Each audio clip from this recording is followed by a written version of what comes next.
Pingüino Multimedia, con el auspicio de Colegio Particular Novelius, lealtad, nobleza, sabiduría. Comercial Termo Austral, fábrica de ventanas. Supermercado Rofil, el más económico de la ciudad. Barmont, la seguridad y entrega a tiempo de su envío es nuestro compromiso. Nuestro Mar Seafood Market, productos del mar. Presenta Retruco.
Muy buenas noches, bienvenidos una vez más a nuestro programa Retruco. El día de hoy hablaremos de un tema tan importante, como usted ya lo sabe, hace muchos meses.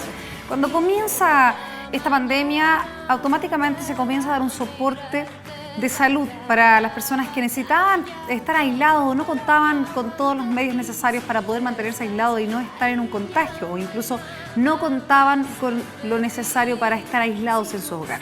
Con esto nacen lo que son las residencias sanitarias. ¿Cuál es el rol que cumplen las residencias sanitarias? ¿Cómo se ha ejecutado? ¿Cuántas existen en Magallanes y en el resto de nuestro país? Pero en especial, ¿qué pasa cuando hoy en día necesitamos un soporte psicológico, un acompañamiento, no solamente a las personas que han tenido que pasar por una residencia?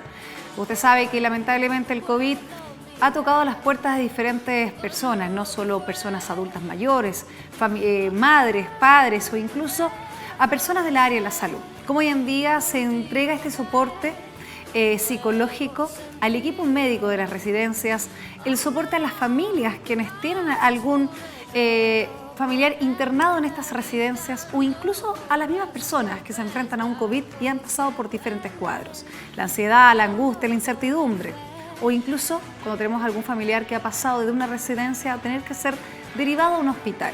O las madres cuando tienen que dejar a sus hijos o estar con sus hijos en la residencia. ¿Qué pasa en ese caso? ¿Cómo hoy en día el equipo de tres psicólogos clínicos interviene, ayuda, entrega el apoyo? Y también queremos preguntar si este apoyo continúa después que son dados de alta. Por eso el día de hoy hablaremos con Ana María Vargas Fernández, quien es psicóloga de las residencias sanitarias, donde entrega también el soporte emocional, psicológico. Y cuando hoy en día la palabra salud mental ha sonado más fuerte que nunca. ¿Cómo estás, Ana María? Bienvenida. Muchas gracias por estar con nosotros vía Zoom. Hola, buenas noches. Muchas gracias por la invitación y muchas gracias por el interés también respecto del trabajo de residencias sanitarias, de esta pandemia que nos ha tocado a todos, particularmente de lo que es el soporte y el bienestar psicológico de todos nuestros pacientes y funcionarios. Así es, esta unidad de soporte psicológico clínico. ¿Cuándo comenzó, Ana María, conjunto con las residencias, se fueron incorporando de forma distinta, nos dimos cuenta a lo mejor el clínico. Tengo entendido que ustedes trabajan con una mesa multisectorial, trabajan con un soporte médico, con un soporte kinesiológico, nutricional, médico, pero ¿en qué momento esta mesa de conversación de salud pública se da cuenta que necesitan un soporte psicológico también?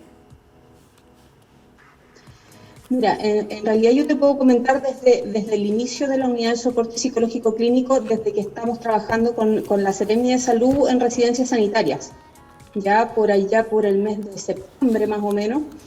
Si bien se venía entregando de alguna manera atención a algunos pacientes que tenían dificultades particulares en su paso por residencias en términos de salud mental, en términos de algún grado de ansiedad o de inquietud en su aislamiento, a partir de septiembre nos damos cuenta de que no solamente tenemos que trabajar con los pacientes como reacción a una situación que ellos nos presentan, sino que también tenemos que tener la capacidad de observar a este paciente como una persona integral, como una persona que no solamente va a tener síntomas físicos, sino que también necesita de un soporte, ayuda y acompañamiento en términos de salud mental, pero desde un punto de vista preventivo.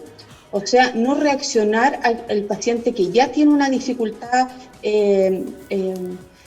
creada, que ya existe, que ya está con sintomatología, que ya tiene dificultades para dormir, sino que quizás nos podemos adelantar nosotros un paso a eso y podemos empezar a prevenir evaluando a este paciente su ingreso a residencia, preparando y entregando herramientas y alternativas a este paciente para que su periodo de aislamiento con nosotros en residencia sea del mayor bienestar posible. Es ahí cuando surge esta idea de ampliar un poquitito la unidad como se había pensado adicionalmente, y eso evidentemente implica el ampliar el recurso humano que estaba trabajando en ese momento, buscando atender a las necesidades emergentes de los pacientes, pero también, como te digo, previendo dificultades y evaluando el riesgo que pudieran presentar los pacientes una vez que ingresan a residencia, para poder adelantarnos a eso y trabajar con ellos antes de que se produzca el síntoma desde el punto de vista de salud mental. Ana María, bueno, vamos a ir hablando al respecto de las residencias, cómo han sido también las experiencias, obviamente sin individualizar a nadie de los pacientes que han estado, sino que en un macro, pero hoy en día, y te lo voy a hacer una consulta más allá como psicóloga de residencias sanitarias hoy en día, te lo voy a preguntar como profesional en tu área. ¿Sientes que hoy en día el tema salud mental ha tomado más relevancia que nunca? Cuando incluso a veces era tabú hablar de la salud mental, cuando uno explicaba que tenía que ir al psicólogo, ser derivado al psicólogo, estaba en alguna terapia, o incluso esta palabra de ir al psicólogo y después incluso pasar al psiquiatra por a través de alguna asesoría, era incluso en los trabajos tabú hablar porque te tildaban socialmente sobre esta palabra depresiva, lo vamos a decir más popular, loco, o a los hombres esto no le puede ocurrir, y en especial a nuestro género se tildaba más que utilizábamos las terapias psicológicas. ¿Cómo lo ves tú como profesional hoy en día, saliendo incluso de las residencias sanitarias, sino que abordando más tu profesión, abordando más como psicóloga, que hoy en día, al parecer, la palabra salud mental la hemos tocado no solamente en los medios, sino que la hemos hablado? Sí, yo creo que ahí tienes razón en términos de que yo también percibo que ha habido un cambio importante respecto de la población, pero también yo creo que un cambio respecto de cómo se aborda también en los medios de comunicación este tema de la salud mental, porque entendemos que este concepto de que los hombres no lloran o que yo puedo solo con todo, realmente es algo que engaña un poco, porque en el fondo el ir con un psicólogo, con un profesional de salud mental, no tiene que ver con que uno tenga una patología de salud mental, tiene que ver con crecimiento, tiene que ver con darse cuenta que puedo ir más allá de lo que estoy entregando o de la felicidad a la que estoy pudiendo llegar en términos de mi vida. O sea, yo puedo ir más allá, puedo explorar mis potencialidades, puedo aspirar a más en términos personales, en términos familiares, en términos de cómo crío a mis hijos. Eso es un gran tema para los grupos familiares. Y eso no tiene que dar vergüenza, sino que en términos prácticos somos seres sociales y necesitamos de otros. Y muchas veces es un otro con ciertos conocimientos de estrategias, técnicas, que me brinda un espacio de confianza, de confidencialidad, donde yo puedo abrir estas situaciones puedo verme a mí mismo a través de este terapeuta, de este psiquiatra, etcétera, y llegar un nivel más allá respecto de mi desarrollo personal, profesional también en algunos aspectos. Entonces sí, gratamente yo comparto esa percepción que como personas nos estamos abriendo más a hablar de salud mental, a apoyarnos cuando existen situaciones de salud mental y entenderlo no como una cuestión de ser quisquilloso o de ser débil, sino al revés, de querer más cosas en la vida. Cuando hablamos de las residencias, me imagino que se genera también, hay personalidades, todas las personas somos distintas y obviamente hay que abordarlas de una forma diferente. Cada uno puede acceder o no acceder. ¿Cómo hoy en día se accede al psicólogo? ¿Lo evalúa un especialista o el paciente que ingresa a una residencia es el que solicita? Mira, en términos generales nuestro objetivo es que cada paciente que ingresa a residencia sanitaria, cualquiera sea de la región, nosotros al tercer o cuarto día como equipo de soporte psicológico clínico nos contactamos con este paciente. Ya.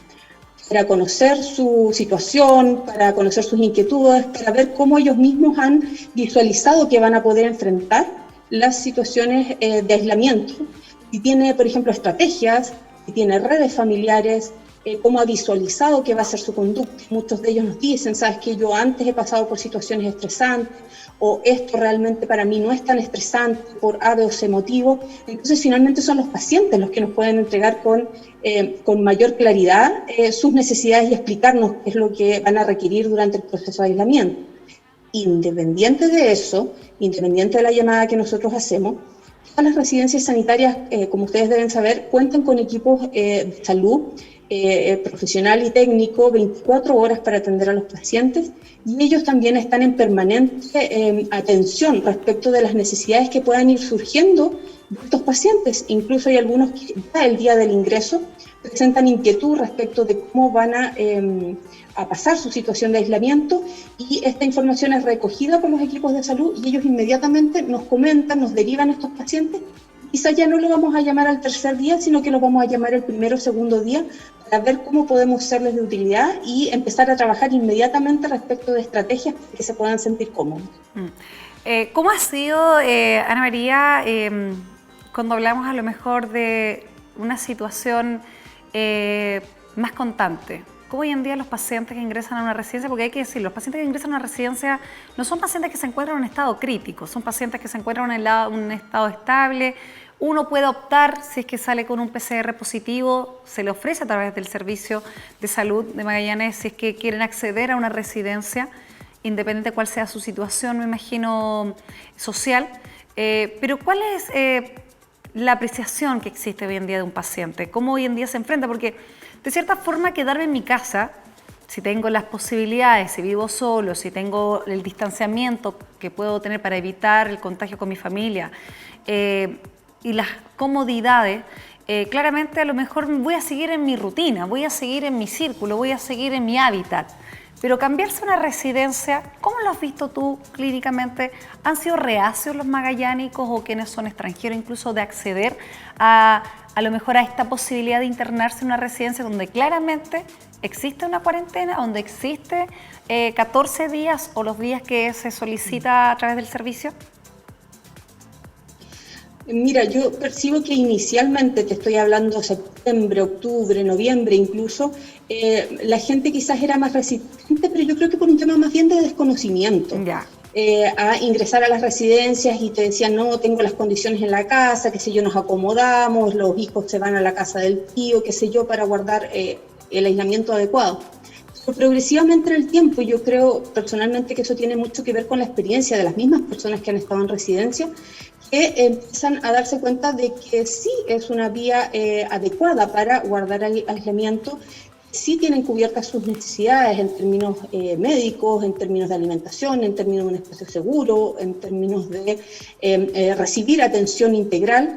Entonces nos pasa cada vez más seguido que las personas que ingresan a residencias sanitarias nos dicen, ¿sabes que mi vecino estuvo en residencia y me comentó que había tenido una buena experiencia? Entonces por eso yo me decidí a incorporarme a esta residencia sanitaria y progresivamente va siendo cada vez la gente que ingresa incluso grupos familiares, mamás con hijos, como tú decías al inicio, de repente parejas, queda uno en una habitación y otro no, en otra, dependiendo de su estatus, digamos, de si es contacto estrecho, si es caso probable, si es positivo, etc.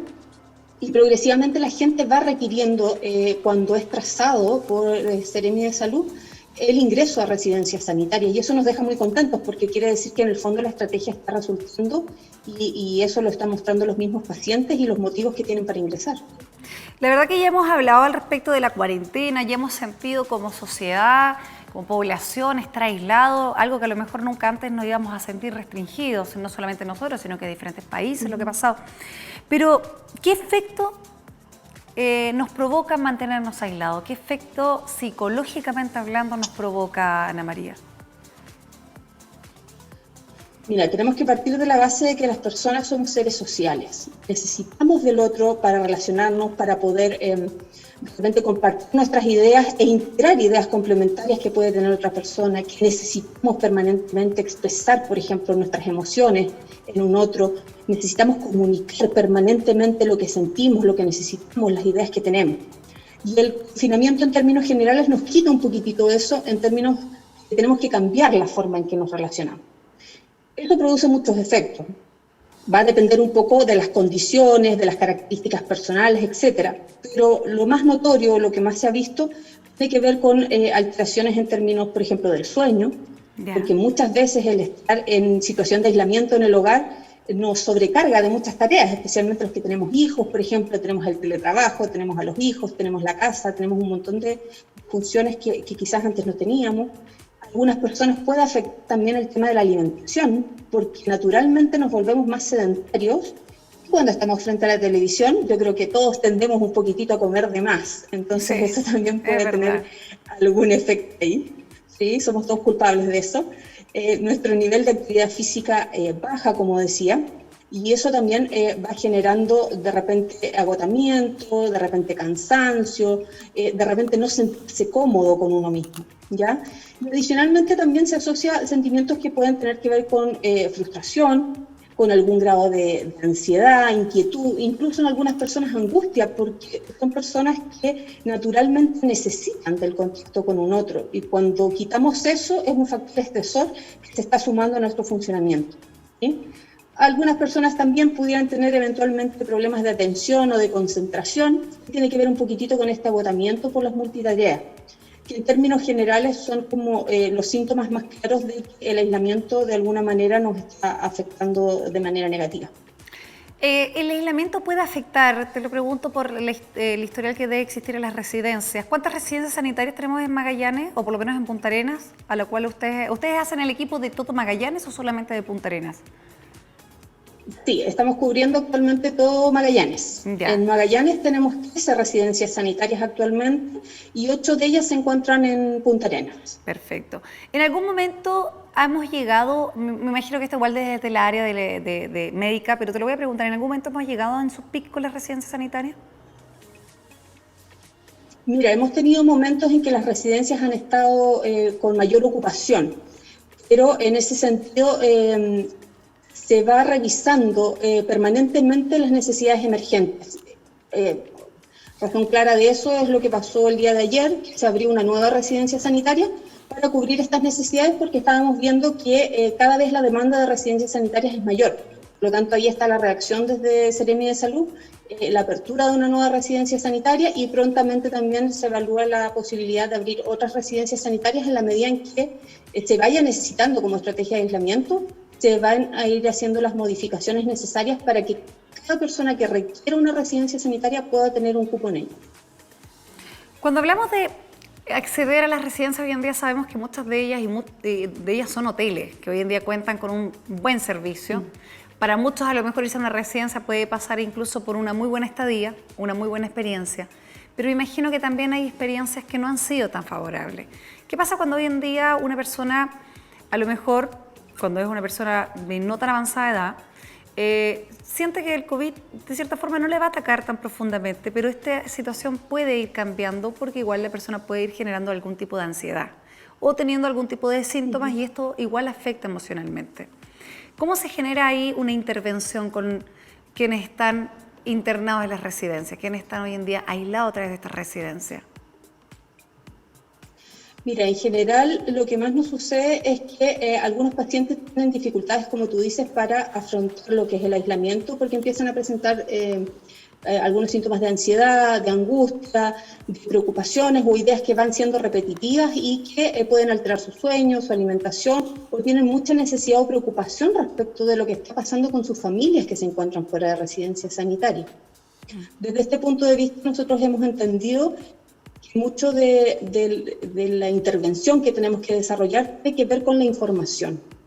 Entregar la información adecuada, pertinente y oportuna a un paciente respecto de su situación, del tiempo de aislamiento, respecto del COVID en sí mismo, la sintomatología, cómo se hace el proceso de aislamiento y qué es lo que va a pasar con su familia, también es muy relevante y muchas veces es clave en términos de cómo el paciente se va tranquilizando y va asumiendo la situación de aislamiento y los días que le van quedando. De todas maneras, nosotros igualmente trabajamos con distintas estrategias para tratar de que esta sensación de pérdida de bienestar del paciente pueda ir disminuyendo con el tiempo. Y ahí, gracias a Dios, tenemos un equipo notable de profesionales psicólogos del área clínica que trabajan con estrategias cognitivas, con estrategias conductuales, con estrategias afectivas, etcétera, y que se van adecuando a las necesidades de cada uno de los pacientes.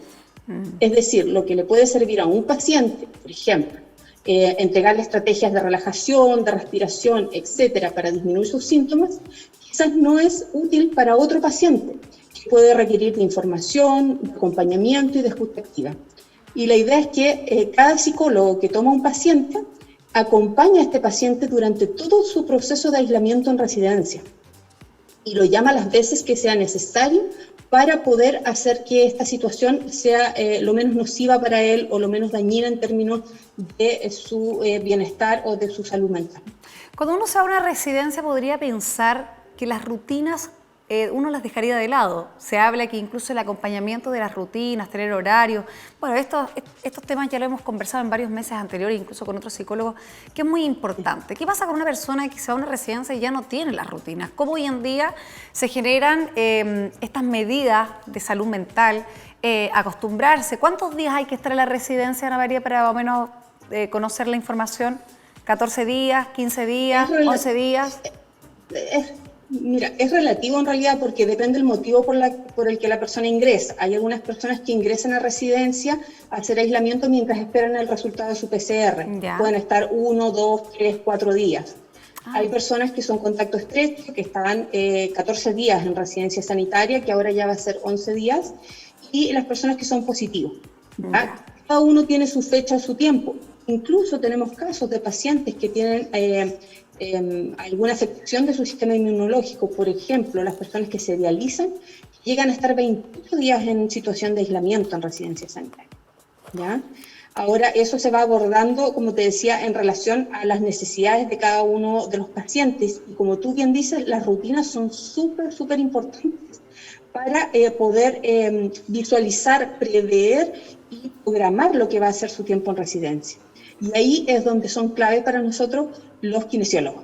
Ya. Los kinesiólogos, a ver, hablemos porque ustedes, Ana María, trabajan con un equipo nutricionistas, kinesiólogos, médicos, pero claro, uno dice, bueno, una persona entra a la residencia, yo en mi casa, por ejemplo, estoy aislada, hago más actividades, hago más cosas, pero ¿qué es lo que les ayuda o cómo trabajan en conjunto ustedes los psicólogos dependiendo de esta persona que necesitan? Me da la impresión, y ustedes lo deben saber clínicamente, que mente y cuerpo y alma están conectados y obviamente necesitan reforzarse durante estos días. Es otro tema igual y lo vamos a hablar a continuación, vamos a tener estos 2 bloques conversando con la psicóloga, que cada paciente es distinto. Un paciente, me imagino, adulto mayor es diferente, una persona, una madre, que a lo mejor tiene un lactante, una madre que tiene hijos más grandes o un adolescente. Me imagino que todos actúan o todos a lo mejor tienen inquietudes o incertidumbres de forma distinta, no solamente físicas, o pueden tener conductas distintas. Me imagino que las edades no sé si generan algún tipo de situaciones diferentes, pero ahí nos vas a ir despejando las dudas. ¿Por qué es tan importante la rutina? Tú mencionabas kinesiólogo. ¿Cómo se interviene ahí? Mira, los kinesiólogos tienen una labor fundamental en residencias porque ellos trabajan tanto desde el punto de vista de intervención kinésica propiamente tal, con lo que es la intervención respiratoria para pacientes con sintomatología COVID o intervención musculoesquelética. Pero adicionalmente ellos hacen un trabajo fundamental en coordinación con la unidad de soporte clínico, que muchas veces es cuando ingresan a las habitaciones de los pacientes. Recordemos que nosotros hacemos un trabajo remoto. Ellos pueden entregar, por ejemplo, al paciente instrucciones específicas respecto de rutinas, por ejemplo, de ejercicios que están hechas a las medidas de las necesidades de ese paciente particular, de su edad, de su situación de salud, etcétera, ¿ya? Adicionalmente, pueden compartir con ellos estrategias distintas para ejercicios de respiración, relajación, etc.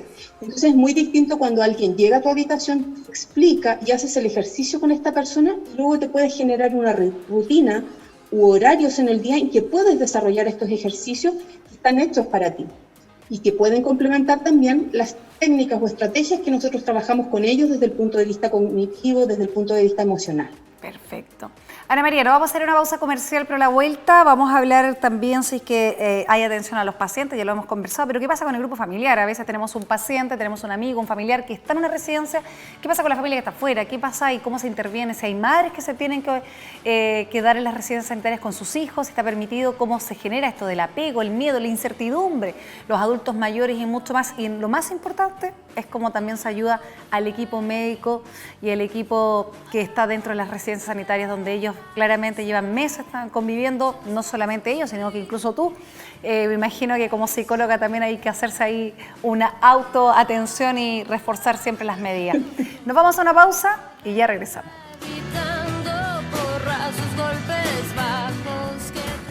Pingüino Multimedia, con el auspicio de Colegio Particular Novelius, lealtad, nobleza, sabiduría.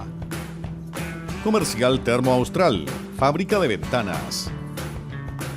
Supermercado Rofil, el más económico de la ciudad. Varmont, la seguridad y entrega a tiempo de su envío es nuestro compromiso. Nuestro Mar Seafood Market, productos del mar.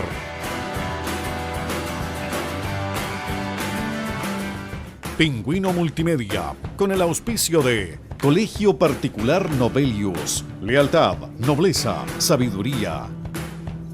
Comercial Termo Austral, fábrica de ventanas. Supermercado Rofil, el más económico de la ciudad. Varmont, la seguridad y entrega a tiempo de su envío es nuestro compromiso. Nuestro Mar Seafood Market, productos del mar.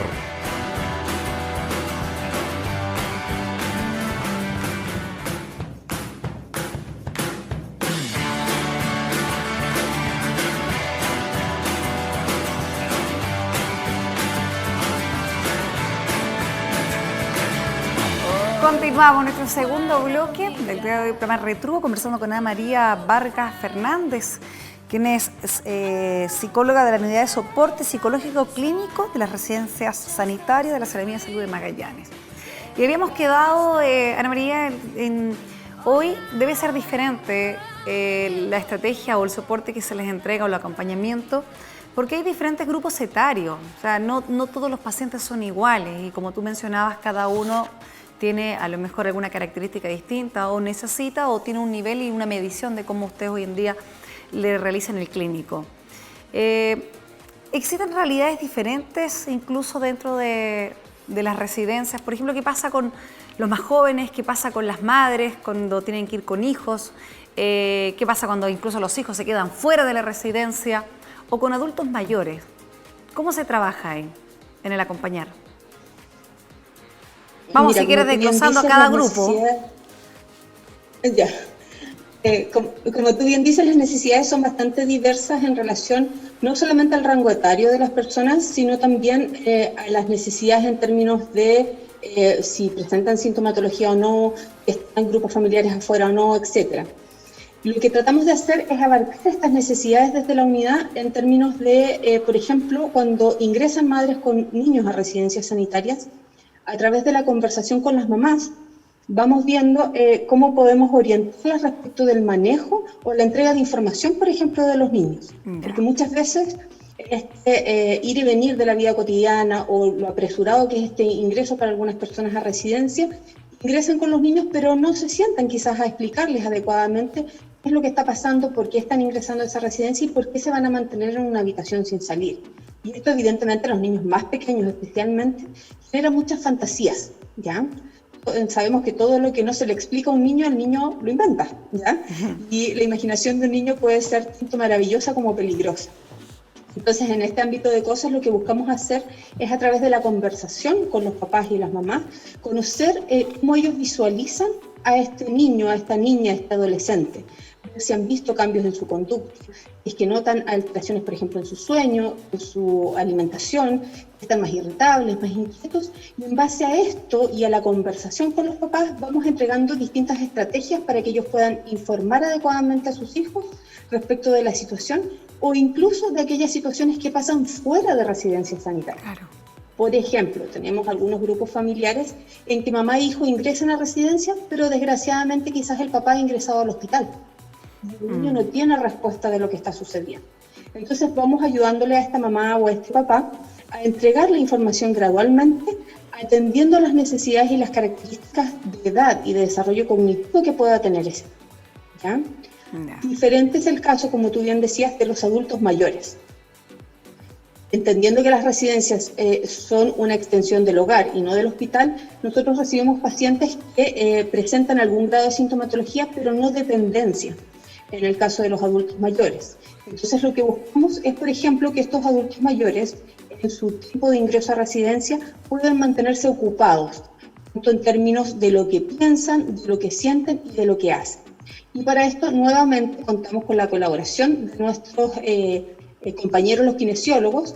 En conjunto con ellos estamos generando un material que, si Dios quiere, ya mañana va a estar listo. Dice relación con actividades de estimulación cognitiva, por ejemplo, para adultos mayores, atención, memoria, percepción, etcétera, que les entregamos en forma de un documento con un lápiz para que ellos puedan hacer ejercicios que mantengan activo su pensamiento durante el trabajo en residencia sanitaria, y adicionalmente los kinesiólogos nos están colaborando respecto de algunos ejercicios que las personas adultas mayores pueden desarrollar mientras están en residencia sanitaria, que evidentemente están pensados para ellos y no les van a generar ninguna lesión y van a permitir mantenerlos en un nivel de actividad que sea saludable. Perfecto. Muchas veces podríamos pensar incluso que se nos va a la cabeza pensar en los adultos mayores y en los niños como las personas más vulnerables. Pero también los adultos son personas vulnerables en términos de que están expuestos a una situación de estrés y de aislamiento, y para ellos también está pensado de alguna manera el desarrollo de un material que hemos entregado a las residencias sanitarias, donde intentamos entregarles consejos prácticos para que ellos puedan generar estas rutinas de las que hablábamos hace un minuto y puedan generar distintas ideas de cómo pueden utilizar el tiempo, ya sea contactándose con amigos, viendo algunos programas, tomando algunos cursos, qué sé yo, les permitan de alguna manera mantenerse activos mental y físicamente también. Entonces, tanto para los niños, los adultos y los adultos mayores, se van buscando estrategias que atiendan a sus necesidades, tanto en rango etario, como te decía, como particulares respecto de su situación familiar. Ana María, ¿cómo se aborda cuando hay algún paciente que está en una residencia sanitaria, que está bien en estado de salud, pero que uno de sus familiares, ya sea madre, padre o incluso pareja o hijo, lamentablemente ha perdido la vida por el COVID? ¿Cómo hoy en día se aborda el duelo? Ahí ya es un tema más complejo, porque a pesar de que ustedes mantienen al tanto cómo se encuentran los pacientes, me imagino que han pasado una situación así, que se ha vivido dentro de las residencias, algo así. Sí, desgraciadamente esa es una realidad, no solo para los pacientes, sino también para los funcionarios de residencia que desgraciadamente han perdido familiares a causa del COVID. Lo que intentamos hacer siempre en ese término de cosas es, primero, respetar también la privacidad y la intimidad de nuestros pacientes. La atención y el soporte psicológico es voluntario. Esto quiere decir que si un paciente no quiere recibir llamada, no quiere conversar respecto de lo que está sucediendo, eso también se respeta porque es un derecho del paciente. En términos generales, cuando nos hemos encontrado desgraciadamente con situaciones de duelo, generalmente la gente es muy receptiva a la llamada del psicólogo y puede iniciar con nosotros el proceso de duelo, en términos de llorar la pena, de recordar y rememorar lo importante, lo significativa que puede ser esta persona, y nosotros también intentamos orientar tanto a los equipos de salud como a estas personas a utilizar activamente sus redes familiares. Si bien quizás no están físicamente con ellos en residencia y ellos deben continuar su aislamiento, es la red familiar la que nos brinda primariamente el apoyo ante estas situaciones, y quienes mejor pueden entender la relación que nosotros teníamos con la persona que ha fallecido. Entonces, en conjunto con esto, nosotros estamos a disposición de esos pacientes para conversar las veces que sea necesario, escuchar, para contener y para entregar distintas estrategias que, insisto, les van a permitir trabajar ese duelo, esa pena, esa necesidad de descargar de repente, y que a partir de eso puedan empezar a elaborar el proceso de pérdida en cada una de sus etapas. Se vive un duelo, cuando hablamos de los ritos que hoy en día existen, y no solamente para las personas que están en residencia, sino que en general quienes hemos perdido familiares, no necesariamente por el COVID o incluso en el transcurso de esta pandemia, quedamos con una sensación diferente a lo que estábamos acostumbrados. Tenemos que aprender a vivir de una forma diferente hoy en día estos duelos que a lo mejor, o estos rituales que estábamos acostumbrados a realizar de una forma distinta. Esto puede generar en el lado emocional también alguna situación que el día de mañana se puede demostrar de una forma distinta, y que a lo mejor hoy en día, donde estamos bajo esta mirada y no podemos hacer a lo mejor ni un funeral o acompañamiento o visitar o abrazar, como hoy en día somos los seres humanos, tan de tacto, tan de piel, el día de mañana, si no lo abordamos, porque uno dice, bueno, hay que respetar también, pero si no lo abordamos, nos puede traer el día de mañana a lo mejor algún clínico o alguna crisis o alguna situación que se puede a lo mejor no tomar en cuenta en su momento, pero puede desencadenar el día de mañana en una situación distinta.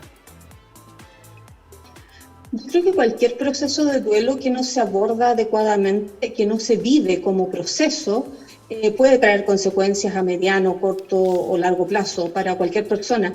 Quizás se acentúa un poco más en tiempos de pandemia, por lo que precisamente señalas en términos de que los ritos que nosotros conocíamos y que nosotros accedemos culturalmente, como es el velorio, como es un funeral masivo, etcétera, han tenido que dejarse un poquitito de lado por esta situación de la pandemia.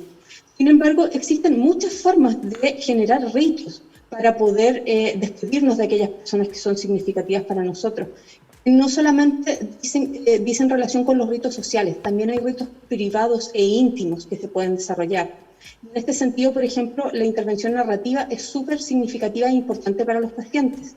Invitarlos, por ejemplo, a escribirles una carta a esta persona. En un proceso en que se da privilegiado en residencia sanitaria porque tienen el espacio, tienen el resguardo de la intimidad, solo necesitan un lápiz y un papel que les podemos entregar para que ellos hagan su proceso de escribir a esta persona, recuerden los momentos, vivan las emociones y los acompañemos durante ese desarrollo. Es también una forma de elaborar el duelo, quizás de una manera distinta, quizás no abiertamente en sociedad, pero sí muy personal y muy sanadora. Entonces, desde este punto de vista, quizás no tenemos el rito social, pero sí podemos tener el rito personal y es igualmente eficiente. Ana María, hablábamos de los pacientes, pero hay que hablar de los funcionarios de que hoy en día son de la salud pública, que en especial son de las residencias sanitarias. Tú mencionabas que están 24 horas, sabemos que cada uno tiene sus turnos, pero que constantemente están, donde ellos igual tienen familiares, donde ellos han visto gente partir, donde incluso tú eres parte del equipo, donde las horas no dan abasto. Cuando se habla de una nueva ola, automáticamente me imagino que ustedes ya comienzan a ponerse en alerta, donde han visto incluso las conductas de algunos no muy favorables, o incluso esta falsa sensación que existe hoy en día por una vacuna, que a lo mejor el virus está de vacaciones. Ustedes como salud saben cuáles son las medidas y han vivido ahí la situación.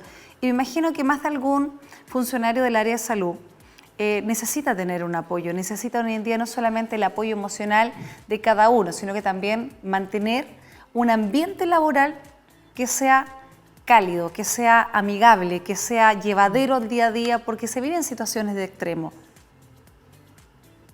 Sí, precisamente es súper importante por lo que tú dices, porque en el fondo todos los profesionales, todos los funcionarios de salud que trabajamos en residencia y que trabajan en términos de la salud en esta pandemia, en distintas funciones, somos personas, tenemos familia, nos pasan cosas, tenemos familiares enfermos, etc.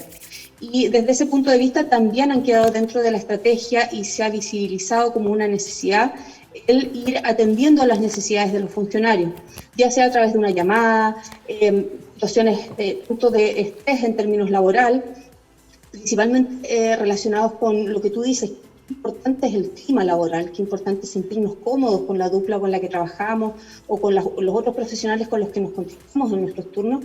Entonces, desde ahí se busca desarrollar estrategias para entregarles herramientas a estos funcionarios para que puedan resolver de manera adecuada los conflictos que se pueden presentar, que es natural en cualquier relación laboral e interpersonal, digamos, pero adicionalmente prestarles apoyo y contención ante situaciones que pueden ser a título personal.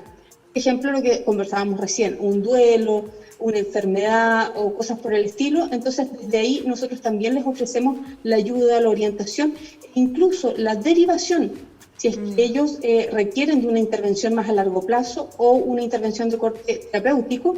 Hacemos las derivaciones con las distintas instancias de salud para que ellos puedan acceder a esa intervención como lo requieren. Ana María, ¿eso pasa con los pacientes y también con los funcionarios del área de salud? ¿Qué pasa si si un paciente necesita ser derivado a una atención a lo mejor secundaria o primaria o incluso un tratamiento farmacológico?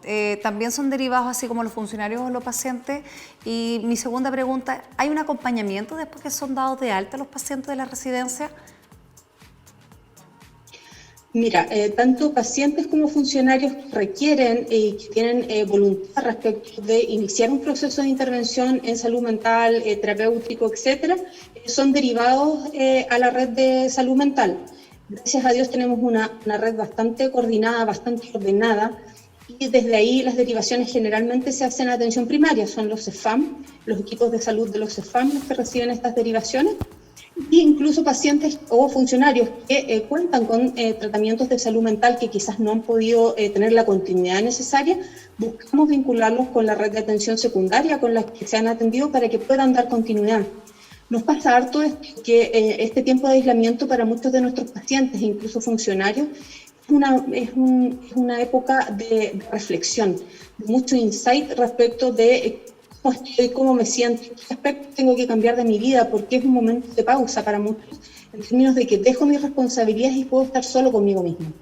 Y desde ese punto de vista, muchas personas han señalado cuando nos contactamos con ellos, quieren iniciar procesos terapéuticos, quizás situaciones que son lejanas en el tiempo, que no tienen que ver con la pandemia, pero que sí tienen que ver con sus historias de vida y que ahora, ante una situación de aislamiento y estrés, se dan cuenta que sí son significativas y que sí requieren reparación.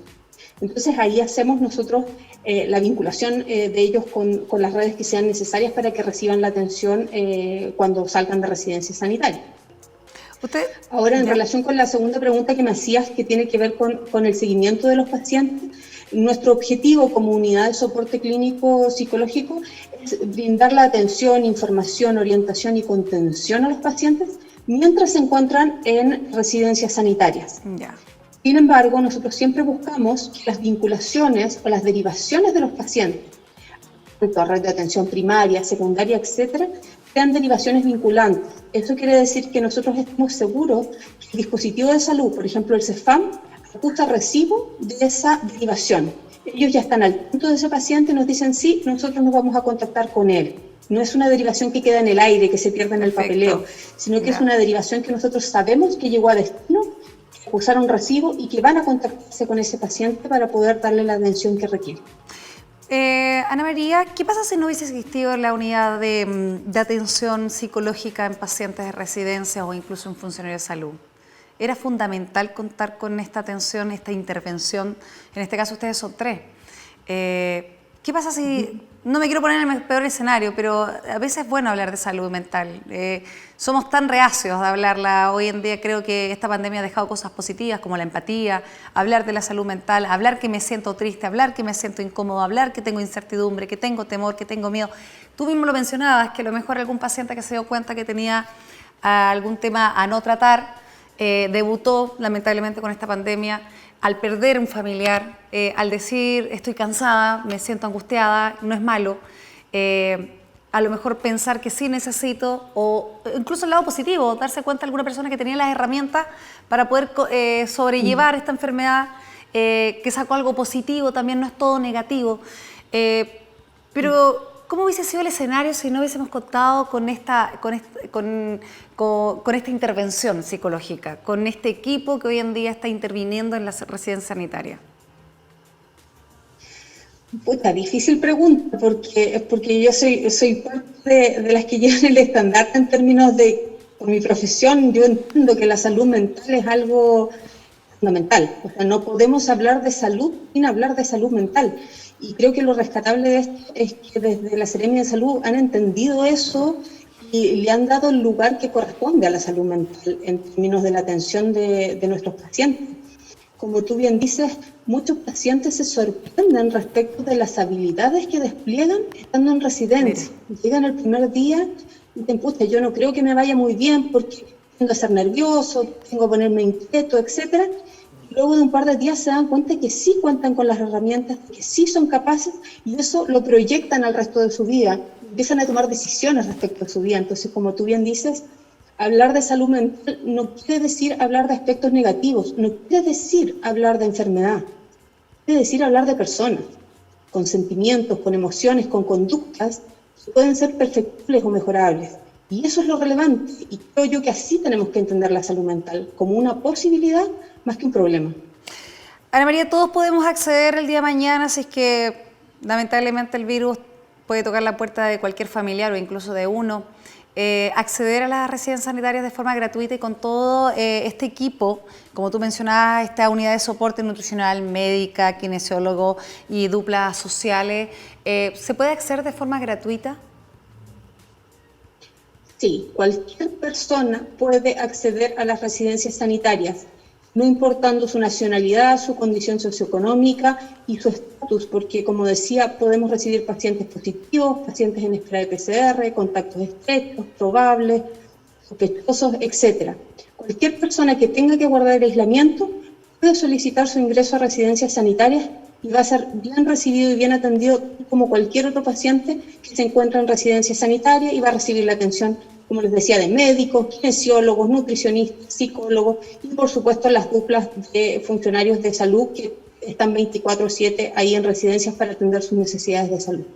Han tenido también que atender extranjeros, me imagino. Lo hablábamos nosotros fuera del programa, que incluso con personas con otro idioma y que, bueno, ahí se genera un poco más complicado, pero también hay que atender, y con otras culturas, me imagino igual.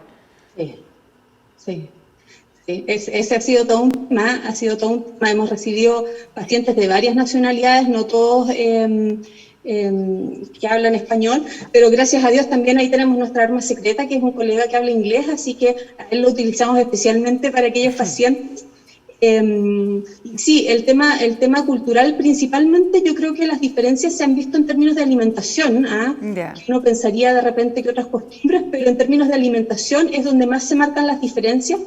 De repente con estos temas, pero es algo que se va abordando y se va trabajando también con la unidad de soporte nutricional. Ahí tenemos nutricionistas trabajando jornada completa que hacen un trabajo destacado en términos de ir cubriendo todas las necesidades que pueden tener los pacientes. Tenemos pacientes vegetarianos que tienen dietas especiales, etcétera. Ellas se preocupan de todo eso para poder darles las condiciones que necesitan para estar en residencia. Saludamos entonces al equipo nutricional de la residencia. Y por último, Ana María, ¿qué pasa con las personas con discapacidad? Sabemos que algunos familiares pueden tener el temor, incluso que ellos pueden estar en mayor riesgo dependiendo de las patologías de base que pueden tener. Tú hablabas de personas que se dializan, igual hay un mayor temor. Y la familia en muchas oportunidades también es un pilar fundamental, porque a pesar del COVID sabemos que esto es bastante dinámico. Un día puede para una persona no tener síntomas, al otro día sí, desarrollar fiebre o no. La verdad que es bastante sorpresivo de cómo podría ser la evolución del paciente. Y me imagino que la familia cumple un rol fundamental. ¿También han atendido a personas con discapacidad? Sí, hemos atendido a personas con distintos tipos de necesidades. Mira. Pacientes que tienen dificultades para movilidad, pacientes sordomudos, etcétera. Y ahí nos vamos adecuando. Ahí yo debo destacar, es notable el trabajo que han hecho las duplas de salud en residencias sanitarias, que las han ingeniado, han generado, por ejemplo, dibujos, documentos, qué sé yo, imágenes y todas las formas posibles para comunicarse y para poder entenderse con todas las personas. Y por supuesto también tenemos una encargada de gestión de camas, que es la persona que va a levantar las necesidades del paciente que ingresa a residencia sanitaria y va a buscar la habitación más adecuada para esta persona. Es decir, que si tenemos a alguien con problemas de movilidad, vamos a buscar una residencia, por ejemplo, que tenga ascensor o que tenga habitaciones en primer piso, para que el traslado de esta persona sea lo menos riesgoso posible. Todas esas necesidades particulares de cada uno de los pacientes se atienden en este equipo multidisciplinario, donde trabajan enfermeras, kinesiólogos, médicos, ingenieros, qué sé yo, hay una multiplicidad de profesionales que estamos permanentemente pendientes de estas necesidades y eventualmente si se presentan durante la conversación con el psicólogo, también levantamos esa información para buscar el espacio que sea más adecuado a las necesidades de esa persona. Queremos agradecer a Ana María por estar con nosotros el día de hoy. Ana María Vargas Fernández, psicóloga clínica, hablando al respecto de las residencias sanitarias, este soporte que se les genera y este acompañamiento. Y a través de tu persona le enviamos un gran abrazo a todos que desde el mes de septiembre se encuentran con estas residencias sanitarias, que no ha sido fácil, más de seguro, para el personal administrativo, para el personal también del área de salud, para los familiares y en especial para quienes en alguna oportunidad tienen una experiencia de haber pasado por una residencia y seguramente ustedes fueron parte del soporte para poder convivir con esta pandemia. Para algunos no ha sido fácil, lamentablemente en su estadía han perdido familiares o incluso han tenido familiares complicados, aeroevacuados, o algunos han sacado incluso algo positivo de haber estado en una residencia donde tú mencionabas, haber encontrado sus habilidades, haber encontrado a lo mejor otra sanación que tenían de por medio, pero en especial de encontrar esta posibilidad de que hoy en día se cuenta, donde para algunos con miedo, con temor, para otros más liviano a lo mejor el diagnóstico, pero como siempre hablar de la salud mental es necesario. Hoy en día en Chile llegó el tema para quedarse, hoy en día el 2021 va a tener un desafío la salud mental en la salud primaria y secundaria. Así que muchas gracias Ana María por darnos esta entrevista y un gran saludo a todo el equipo de los 3 psicólogos que componen lo que es esta unidad. Muchas gracias a ti por la invitación y por el interés también en conocer el trabajo de residencias sanitarias y un cariñoso abrazo para todos aquellos pacientes que pasaron por la residencia, los que se encuentran actualmente en residencia y por supuesto para todo el equipo regional y funcionarios de residencias sanitarias que hacen un trabajo de lujo en entrega y en compromiso respecto a nuestros pacientes. Que estés muy bien Ana María, que tengas buen descanso. Buenas noches. Muy buenas noches. El día de hoy conversando al respecto del trabajo, no solamente psicológico y acompañamiento que hacen las residencias sanitarias, cuando uno puede acceder, independiente cuál sea la situación económica o incluso la decisión familiar, acceder de una forma gratuita, mantener el contacto 24 horas con sus familias, con el lado también multidisciplinario que existía a través del área salud, nutrición, psicólogos, kinesiólogos, cuando hay madres que se tienen que intervenir, que tienen que ingresar a las residencias con sus hijos, o en situaciones diferentes, o incluso cuando han vivido por ahí estos 14, 4 días o incluso 11. Bueno, la verdad que son 13 en total que están dándole la pelea a esta pandemia y donde el trabajo del área de salud es fundamental. E incluso el acompañamiento psicológico. Queremos agradecer a ellos, muchas gracias, no solamente al área de salud, sino que a todo el equipo que compone las residencias sanitarias. Y nosotros nos volvemos a encontrar en un próximo retruco en temas de contingencia, en temas de interés de la ciudadanía. Que esté muy bien, que tenga un buen descanso. Pingüino Multimedia, con el auspicio de Colegio Particular Novelius, lealtad, nobleza, sabiduría. Comercial Termo Austral, fábrica de ventanas. Supermercado Rofil, el más económico de la ciudad. Varmont, la seguridad y entrega a tiempo de su envío es nuestro compromiso. Nuestro Mar Seafood Market, productos del mar. Presentó Retruco.